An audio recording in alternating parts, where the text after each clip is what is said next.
I think every man is അവരുടെ അകത്തൊരു sweet side ഉണ്ട്. അത് നിങ്ങൾ അത് കണ്ടുപിടിച്ച് അത് പുറത്തു കൊണ്ടുവരും. നല്ല പോയിന്റ്, അതാണ് ശരിയാ. എല്ലാവരുടെ അകത്തൊരു നല്ല side and become their front.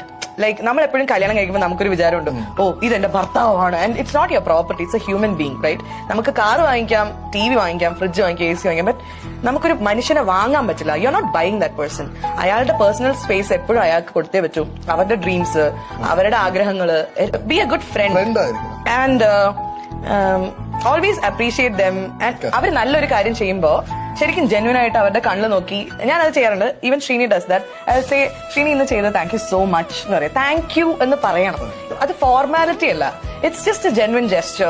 Thank you. And ചില സമയത്ത് ശ്രീനി ചെയ്യുന്ന ചില gestures I be like that was really good, thank you, I love you. ഇതൊക്കെ നമ്മൾ ഇടയ്ക്കിടയ്ക്ക് പറഞ്ഞുകൊണ്ടേയിരിക്കുക.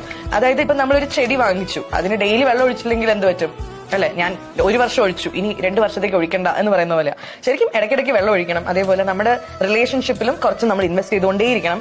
അത് വാക്കുകളായിരിക്കാം, പ്രവൃത്തികളായിരിക്കാം, ചിലപ്പോൾ ഒരു ചെറിയൊരു ട്രിപ്പ് ആയിരിക്കാം. ആൻഡ് അവരുടെ അകത്തുള്ള നല്ല സൈഡ് പുറത്തു വരും. സെയിം തിങ് അങ്ങോട്ടും കാണും. യെസ്.